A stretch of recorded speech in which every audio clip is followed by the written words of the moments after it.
when you're working on a dream, at some point in time, a transition takes place. And the transition is what you are becoming in pursuit of the dream.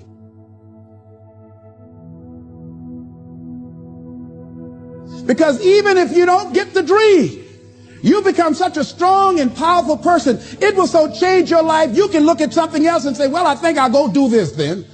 Because you've now developed yourself in such confidence and such competence in how to deal in the arena of life that you can move into another area and not miss a beat. Once you begin to discover who you are, then you really realize how you have been given authority and dominion over everything on the face of the earth, including all the dimensions of your life. But you can only do that through the struggle of life. And most people avoid the struggle. Most people go through life avoiding pain.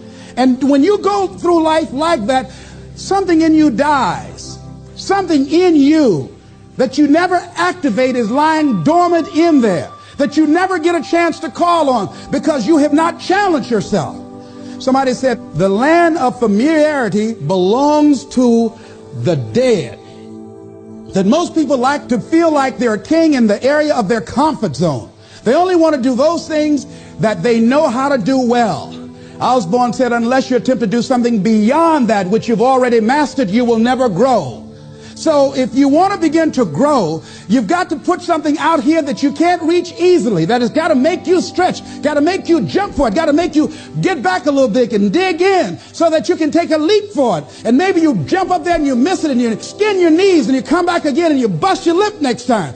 But you keep on, and through that process, you learn how to leap higher. You start challenging yourself to dig deeper, and then you discover some things about you that you don't know right now. Some talents that you have in you that you didn't know that you can do. I started out just talking to kids, and now I'm speaking at corporations. Now I'm traveling.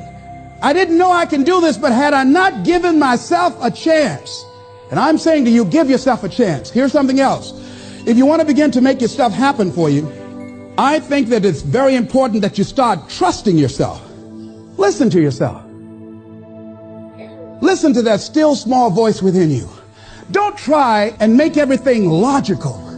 There are some things about life that defies logic, that you just can't explain how the outcome is going to be. That once you begin to trust yourself and your ideas and your instincts, life takes on a whole new meaning, because now I want you to do that feeling that you are led. Just feel, I am led. I remember the worst speech I had ever given in my life. I let someone exploit a fear that I had. For years I had a tremendous inferiority complex because I'm not college educated. And this person knew this. And she said, let me write this speech for you. You're going to speak at Ohio State University. Those people are very educated there, and they're going to know when you make grammatical errors, and they're going to know because of the substance of your speech that you are not literate. I care about you. I don't want you to embarrass yourself. So this person proceeded to write a speech for me. I had a speech in my mind. But this person was stronger than I was negatively, than I was positive about my own thoughts. And I gave my power away. With my permission, I allowed this person to guide me to do something that I really didn't want to do. But I didn't feel enough inner strength and conviction about my skills as a speaker and the message that I had to bring to stick by my guns.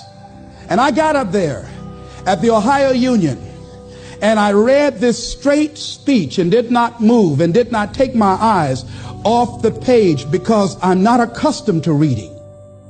And after I finished, some people gave me a standing ovation because I read it extremely well, and I was very tense and I was very nervous. Ladies and gentlemen, don't give your power away. You don't need anybody to approve your dream. It was given to you. If they can't see it, it's because it wasn't given to them. It was given to you. Hold it, nourish it, cultivate it, work on it. It's yours. It's your baby. Work on it until it comes into fruition. I gave away my power, and I said, I'm not going to do that no more. Here's something else for those who make it today. Do what you know is right. Treat people like you want to be treated. Don't try and take any shortcuts. Don't try and cheat. pay your dues up front. I believe, ladies and gentlemen, what goes around comes around. You can pay now, or you will pay double later. So do the right thing. There might be a tendency sometimes, because of the negative part of our consciousness and our own programming, for us to want to say, well, I'll just do it this time. It won't matter. Won't nobody know. Ladies and gentlemen, everything matters. And you know you're somebody. You know. I'd rather lose out on my dream doing the right thing than to cheat trying to make a shortcut to get to my goal. I want to be able to look myself in the mirror. And that's what you want to do. There's no saying, judge a man not by what he does, but by that he doesn't have to do. And to judge the true quality of a man is what do you do when nobody's looking. See, there's some good out there for you in the universe that has your name on it. And nobody can get your good. It has your name on it. They can't take your stuff. It's your stuff. So when you know that whatever you're seeking, it's also seeking you, you don't worry. You don't run scared. You don't think somebody's going to take it from you. You listen to your inner voice, and you always take the high road. There will be the tendency, the natural inclination to take the low road. You must resist that. Here's something else I encourage you to do if you want to make it today. Keep your agreements. Keep your agreements that you make, and establish a network of people who will also do that. Establish a network of people in your life that you can count on, that will be there for you when you need them, and you be there for them. Here's the other thing as you're working on your dream. A lot of people have been calling me saying, hey, man, I read about you in Ebony. Boy, you're lucky.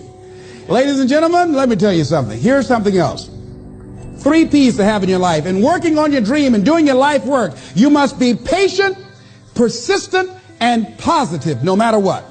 I called John H. Johnson for 2.5 years to get in that magazine. The first time I called him, he wouldn't talk to me. Then I was persistent, trying to find out who knew him that could invite me there to meet him, or an opportunity to speak so that he could hear me. And I met a guy who worked for him. And I said, hey, I'd like to speak for you guys free. I just want to know, will he be in the audience? They said, yes, good. I spoke, and I tried to tear the microphone up. And he said after I finished, hey, young man, you're quite impressive. I'm going to have my staff do an article on you. I said, thank you, Mr. Johnson.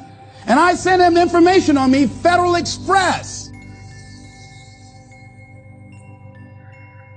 And it didn't happen. Waited for a month, and it didn't happen. Waited for 2 months. It didn't happen. I started calling every month.